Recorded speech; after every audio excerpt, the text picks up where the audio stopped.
Hello everyone. Let's start with the second part of this chapter, that is chapter 2 of class 12 biology. So, here we're going to discuss about the topic microsporogenesis. Microsporogenesis मैंने आपको पहले भी video में बताया था कि microsporogenesis का मतलब जिसमें पोलन ग्रेन की फॉर्मेशन होती है। तो पोलन ग्रेन बनते कैसे हैं और उसकी फॉर्मेशन कैसे होती है, हम इसके बारे में यहाँ पे डिस्कस करेंगे।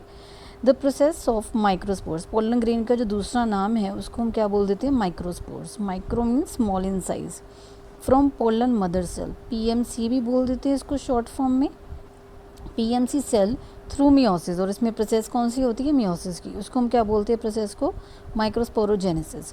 इसमें एक लेयर होती है बहुत इंपॉर्टेंट, एग्जाम में भी क्वेश्चन आता है, what is the function of टेप्टम।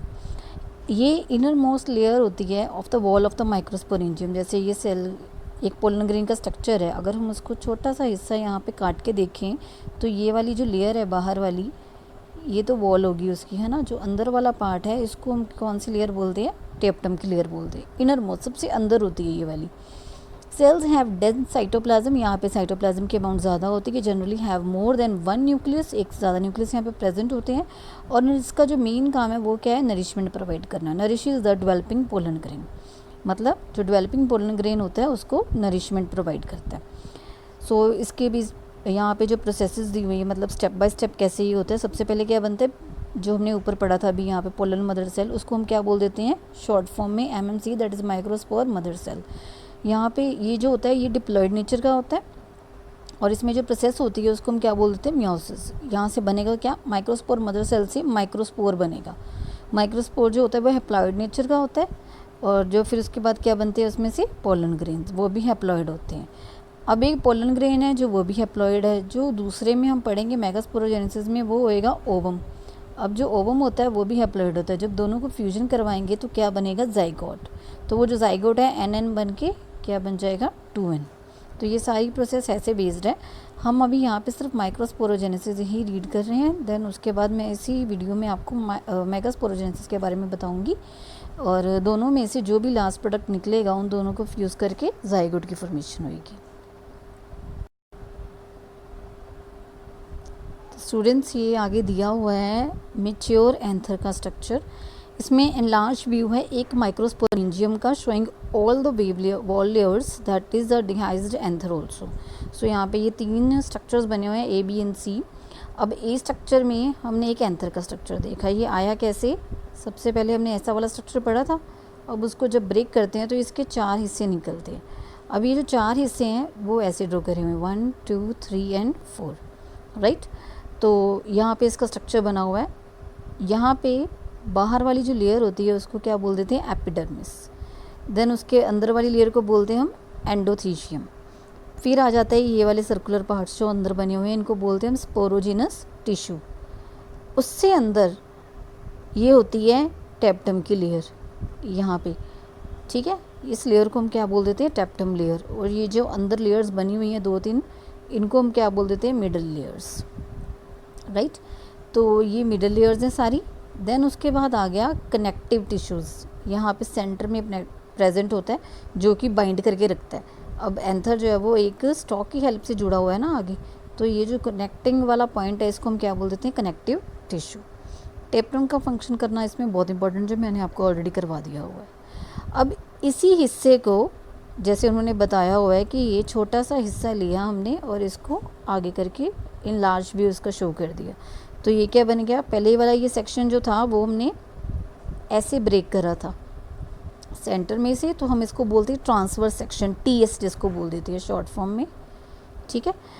तो जो सेकंड वाला है वो क्या है, एक उसके पार्ट का ही एनलार्ज व्यू दिखाया हुआ है, enlarge view of 1 microsporangium.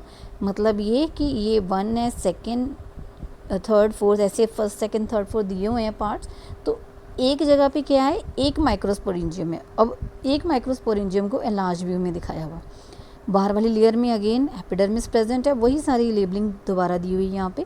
Then अंदर आ गया एंडोथीशियम, फिर मिडल लेयर्स और उसके अंदर सेल्स बने हुए हैं। ये सेल्स जो बहुत ज़्यादा होते हैं, 2n नेचर के होते हैं, अभी बताया मैंने डिप्लॉयड नेचर के, तो इसको हम क्या बोलते हैं, माइक्रोस्पोर मदर सेल्स।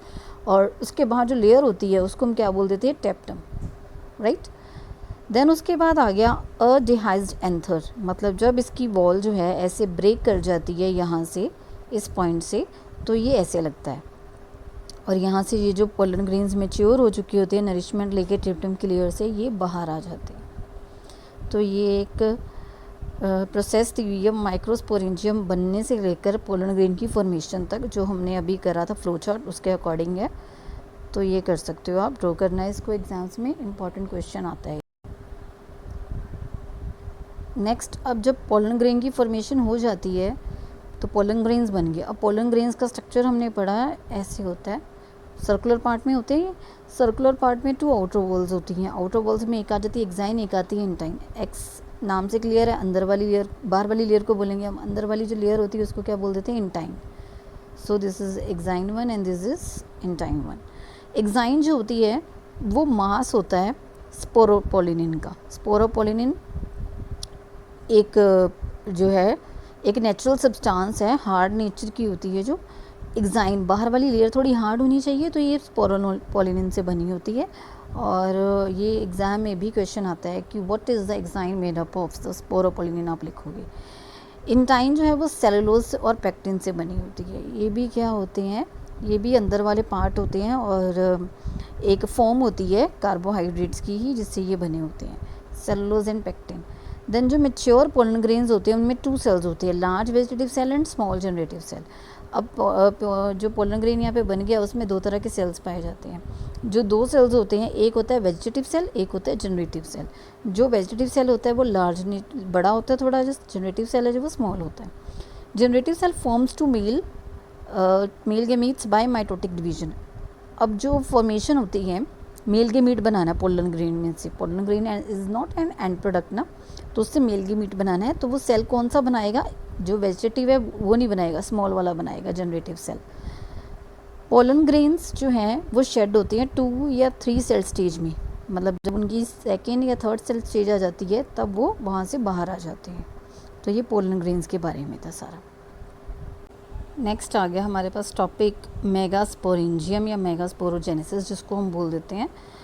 अब मेगास्पोरोजेनेसिस की जो प्रोसेस है वो स्टार्ट कहाँ से होएगी, मेगास्पोरेंजियम से। मेगास्पोरेंजियम को हम एक और नाम से डिनोट करते हैं, दैट इज़ एनाट्रोपस ओव्यूल। तो इसमें हम उसके स्ट्रक्चर के बारे में डिटेल में स्टडी करेंगे। सबसे पहले तो ये जो फीमेल पार्ट है उसको हम क्या बोल देते हैं, कार्पेल। इसमें से 3 चीज़ें आती हैं, ओवरी, स्टाइल एंड स्टिग्मा। जो बिल्कुल सेंटर वाला पार्ट आपने फ्लावर के स्ट्रक्चर में पढ़ा था ना, उसको हम क्या बोल देते हैं, this is ovary, this is style and this is stigma. Ovules are attach to the ovary by placenta. यहाँ पे बीच में क्या प्रेजेंट होते हैं, ओव्यूल्स। फ्यूनिकल क्या होती है, स्टॉक ऑफ द ओव्यूल, यहाँ पे जो प्रेजेंट होती है उसको हम फ्यूनिकल बोल देते हैं। Hilum, region where funicle is attached, ये जो पॉइंट है जहाँ पे ये कनेक्टेड है इसको हाइलम बोलते हैं। Micropyle, a pore for the entry of pollen tube to and to imbibe the water, पानी अंदर लेके जाने के लिए यहाँ पे ये जो ओपनिंग होती है जो इसको अंदर लेके जाती है उसको हम एंड को क्या बोल देते हैं, माइक्रोपाइल, राइट। तो यहाँ पे ये स्ट्रक्चर दिया हुआ है गाइनोशियम का, कार्पेल का, या फिर हम इसको बोल सकते हैं फीमेल रिप्रोडक्टिव ऑर्गन। तो इस स्ट्रक्चर में हम देख सकते हैं यहाँ पे ये जो वाला ऐसे वाला पार्ट बना हुआ है इसको हम बोल देते हैं रेफे, ये जो पार्ट है अंदर का। देन हाइलम मैंने अभी बताया पॉइंट ऑफ अटैचमेंट होता है। फिनिकल जो स्टॉक होती है, डंडी जिसको हम बोल देते हैं, वो चीज़ है। ये है अंदर वाली इंटेग्यूमेंट, 2 लेयर्स बनी हुई है ना ऐसे। जो अंदर वाली लेयर होती है उसको बोलते हैं इनर इंटेग्यूमेंट, और जो बाहर वाली होती है उसको क्या बोलते हैं, आउटर इंटेग्यूमेंट। नीचे वाला जो एंड है, ये वाला एंड, इसको बोलते हैं माइक्रोपाइलर एंड या माइक्रोपाइल, जो ओपनिंग होती है जहाँ से एंटर करना है, पानी वगैरह सब जाना है, यहाँ से जाता है। ऊपर वाले एंड को हम क्या बोल देते हैं, chalazal end. So this is the micropylar end, this is the chalazal end. Then उसके बाद यहाँ पे सेंटर वाला पार्ट जो होता है उसको बोलते हैं न्यूक्लियस। अब बीच में ये वाला जो पार्ट बना हुआ है सारा, इसको बोलते हैं हम सब जो है, that is the structure of an ovary. जो उसके बीच वाला पार्ट होता है ना सारा, मेगास्पोरेंजियम है जहाँ से प्रोडक्शन होनी है ओवम की, तो ये यहाँ से होती है। चैलेजल एंड, माइक्रोपाइलर एंड, ये 2 मेन एंड्स हैं जो आपको याद रखने हैं। चैलेजल की तरफ एंटीपोडल सेल्स होते हैं, माइक्रोपाइलर की तरफ सिनर्जिड सेल्स होते हैं, और एक एग सेल होता है। चैलेजल के पास एंटीपोडल सेल्स होते हैं, माइक्रोपाइलर के पास सिनर्जिड्स और एग सेल्स होते हैं। सेंटर में क्या होता है, सेकेंडरी न्यूक्लियस। और ये जो पूरा का पूरा स्ट्रक्चर बना हुआ है इसको हम क्या बोल देते हैं, एम्ब्रियो सैक। क्योंकि ये एम्ब्रियो का स्ट्रक्चर होता है ना, तो बीच में ऐसे ये जो बोरी लाइक स्ट्रक्चर बना हुआ है इसको हम क्या बोल देते हैं, एम्ब्रियो सैक। सो नेक्स्ट आ गया एनाट्रोपस ओव्यूल का स्ट्रक्चर है। अभी हमने एम्ब्रियो सैक के स्ट्रक्चर के बारे में पढ़ा है। एनाट्रोपस ओव्यूल में यहाँ पे जो स्ट्रक्चर होता है इसका 90 डिग्री के एंगल पे यहाँ पे विजिबल होता है। तो सेंटर में जो एम्ब्रियो सैक प्रेजेंट है वो यहाँ पे इसका स्ट्रक्चर बनाया हुआ है लार्ज व्यू देके। मेगास्पोरोजेनेसिस, मेगास्पोरोजेनेसिस जैसे कि हमने पोलन ग्रेन की फॉर्मेशन करी तो उसको हम बोलते हैं माइक्रोस्पोरोजेनेसिस, लेकिन अगर हम एम्ब्रियो सैक की फॉर्मेशन करते हैं तो उसको क्या बोल देते हैं, megasporogenesis, because it is enlarge in size, size में बड़ा होता है इसलिए। तो सबसे पहले क्या बनता है, मेगास्पोर मदर सेल, वहाँ पे क्या बन रहा था, माइक्रोस्पोर मदर सेल। नेमिंग बिल्कुल सेम होती है माइक्रोस्पोर जैसी, बस इसमें स्टेप्स डिफरेंट है, आगे प्रोडक्शन डिफरेंट आती है। So megaspore mother cell diploid nature का होता है, तो सबसे पहले वो बनता है। फिर होती है उसमें मियोसिस। मियोसिस का मतलब क्या होता है, दैट इज़ रिडक्शनल डिवीजन। तो मेगास्पोर मदर डिप्लॉयड नेचर का होता है, उसमें से 4 मेगास्पोर्स बनते हैं। 4 मेगास्पोर्स में से जो 3 हैं वो डीजेनरेट कर जाते हैं और एक जो है वो फंक्शनल नेचर का रहता है। मतलब ऐसे वाले 4 सेल्स बनते हैं। तो इसमें से जो ये जो 3 है वो डीजेनरेट हो जाएंगे, मतलब गायब हो जाएंगे, और जो 4th वन है वो फंक्शनल नेचर का होएगा, फंक्शन करेगा आगे जाके। अब फंक्शनल मेगास्पोर जो बन गया, अब ये उसका डायग्राम दिया हुआ है साथ में। पहला वाला क्या है, फंक्शनल मेगास्पोर। देन उसके बाद क्या होती है, डिवीजन। 3 बार माइटोसिस होती है। पहले क्या हुई प्रोसेस में, मियोसिस, रिडक्शनल डिवीजन हुई है, रिडक्शन हुई है एक ही सेल में। फिर होती है इक्वेशनल डिवीजन, जिसको हम क्या बोल देते हैं, माइटोसिस। तो माइटोसिस 3 बार होती है। जब 3 बार एक ही सेल की माइटोसिस होएगी तो उसमें से 8 न्यूक्लिएटेड 7 सेल्ड एम्ब्रियो सैक बनता है। वो कैसे, फंक्शनल मेगास्पोर बन गया, देन उसके बाद फर्स्ट माइटोसिस हुई तो उसमें से आगे इक्वेशनल डिवीजन है तो 2 सेल्स बनेंगे। अब ये क्या बन गया, मेगास्पोरोफाइट 2 न्यूक्लिएट स्टेज। सेकेंड माइटोसिस हुई, क्या बन गया, मेगास्पोरोफाइट 4 न्यूक्लिएट स्टेज। थर्ड माइटोसिस हुई तो इसमें से 1 से 2 बने, 2 से 4, 4 से कितने बनेंगे, 8। 2 जो ऊपर वाले थे उससे 4 बनेंगे, ये वाले जो नीचे वाले 2 थे उससे भी 4 बनेंगे। तो ये क्या हो गया, मेगास्पोरोफाइट 8 न्यूक्लिएट स्टेज। अब ये जो न्यूक्लियर इंडाइजेशन है, माइग्रेशन हो जाएगी और सेल जो है वो आगे चला जाएगा। जैसे कि ये स्ट्रक्चर था, हमने ऊपर पढ़ा था मेगास्पोरोजेनेसिस में, this is structure of the embryo sac जो सेंटर में प्रेजेंट था। अब इसके स्ट्रक्चर में 3 तरह के सेल बनते हैं। जैसे मैंने बताया था कि नीचे वाले जो सेल्स होते हैं, ये स्ट्रक्चर जो है इन्वर्ट भी हो सकता है। जैसे मैंने आपको पहले बताया था कि ये जो एग और सिनर्जिड्स वाला पॉइंट होता है, ये नहीं है कि ऊपर ही आ सकता है और चलचल एंड और नीचे ही आ सकता है माइक्रोपाइलर एंड। इसको इन्वर्ट भी कर सकते हैं, ऊपर भी ले सकते हैं। तो आपको सिर्फ ये नोटिस करना है कि एग और सिनर्जिड्स कहाँ पे है। जैसे कि एग और सिनर्जिड्स इस पॉइंट पे हैं तो इसको हम क्या बोलेंगे, माइक्रोपाइलर एंड। और यहाँ पे क्या दिया हुआ है, एंटीपोडल सेल्स, तो ये वाले पॉइंट को हम क्या बोलेंगे, चैलेजल एंड। और बीच में क्या प्रेजेंट होते हैं, 2 पॉलीन्यूक्लियर, राइट। यही चीज़ यहाँ पे भी एक्सप्लेन करी हुई है। 2 polar nuclei at the centre, centre में 2 पोलर न्यूक्लियाई प्रेजेंट है। हर एक की जो नेचर दी हुई है वो क्या है, N। 3 सेल्स जो है वो कहाँ पे प्रेजेंट होते हैं, यहाँ पे। कौन से, एंटीपोडल्स, अभी मैंने बताया है ना, ये भी हैप्लॉइड नेचर की होती है। देन आगे 3 cells group at micropylar end, 3 cell का ग्रुप होता है, 2 होते हैं उसमें से सिनर्जिड्स और एक क्या होता है, एग एंड 2 सिनर्जिड्स, और ये भी एन नेचर के होते हैं। तो ये स्ट्रक्चर था एम्ब्रियो सैक का। So our next topic is pollination, transfer of pollen from anther to stigma। जैसे कि ये फ्लावर का स्ट्रक्चर हमने करा था, फ्लावर के स्ट्रक्चर में सेंटर वाला जो पार्ट होता है इसको हम क्या बोल देते हैं, that is the gynoecium one. और साइड में ये जो पार्ट्स प्रेजेंट होते हैं ये होते हैं एंड्रोशियम, एंथर जहाँ पे प्रेजेंट होता है। तो अगर एंथर में से पोलन ग्रेन्स निकल के स्टिग्मा पे आ जाते हैं तो एक ही फ्लावर में अगर ऐसा हो रहा है तो इसको हम बोलेंगे सेल्फ पॉलिनेशन। या यहाँ से हो रहा है या इसके जैसे बिल्कुल एक सेम फ्लावर और है वहाँ से आ रहे हैं तो इसको हम क्या बोलेंगे, सेल्फ पॉलिनेशन। अगर यही सेम प्रोसेस किसी दूसरे टाइप के फ्लावर में से हो रही है और उसके पोलन ग्रेन्स इस पे आ गए तो इसको हम क्या बोलेंगे, क्रॉस पॉलिनेशन। ठीक है, तो transfer of pollen from anther to stigma. और कौन कौन से पॉलिनेशन जो होते हैं, पॉलिनेटिंग एजेंट्स होते हैं जिसकी वजह से पॉलिनेशन होती है? एयर के थ्रू भी आ सकते हैं पोलन ग्रेन्स, वाटर के through, insect, bat, bird, man, कोई भी प्रोसेस जो है, मतलब कोई भी एजेंट जो है जिसके थ्रू पॉलिनेशन हो सकती है, ये एजेंट्स दिए हुए हैं। नेक्स्ट आ गया यहाँ पे transfer of the pollen grain. ये सारे जो हैं स्टेप दिए हुए हैं, स्टेप बाय स्टेप पॉलिनेशन कैसे होती है। जैसे कि सेल्फ पॉलिनेशन है, अभी बताया मैंने, सेल्फ पॉलिनेशन और क्रॉस पॉलिनेशन दो तरह की होती है। सेल्फ पॉलिनेशन को हम ऑटोगैमी भी बोल देते हैं, क्रॉस पॉलिनेशन को हम हेट्रोगैमी बोल देते हैं।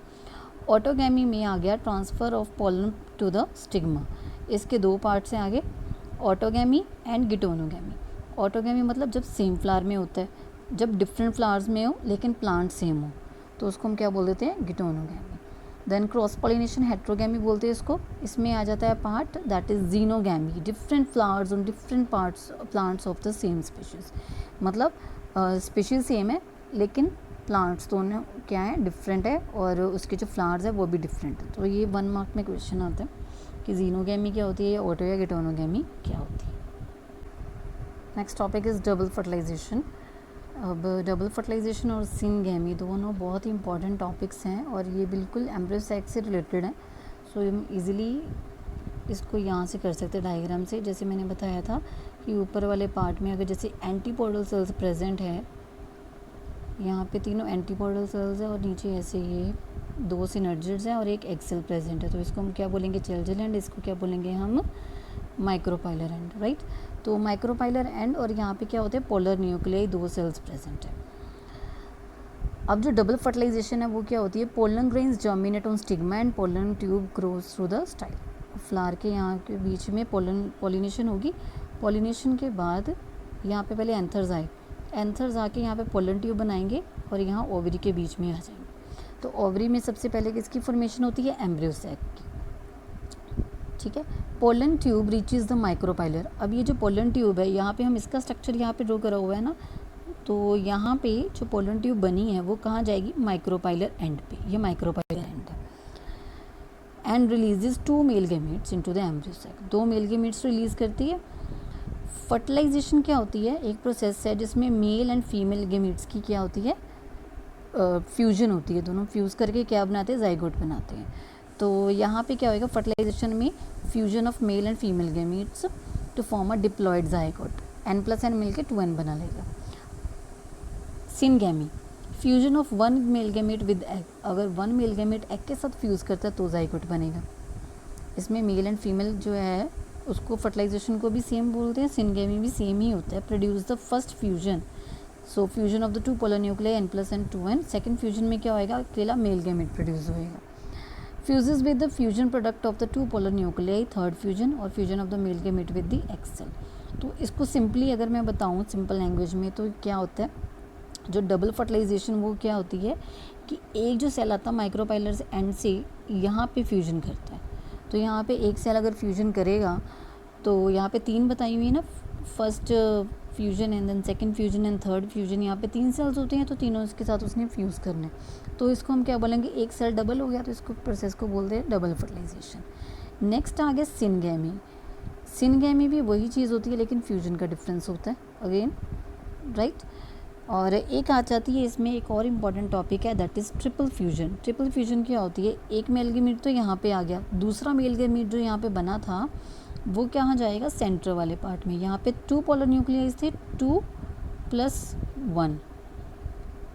एक मेल गैमेट बाहर से आया पोलन ट्यूब में से, 2 यहाँ पे ऑलरेडी प्रेजेंट थे, तो कितने हो गए? 3। तो इसके लिए इसको क्या बोल देते हैं? Triple fusion. तो यहाँ पे दिया भी हुआ है fusion of the male gamete with the egg, first fertilisation, उसको हम क्या बोल देते हैं? सिनगैमी। और fusion of the fusion product of the polar nuclei with the male gamete, second male gamete, उसको हम बोलते हैं second fertilisation and that is known as triple fusion.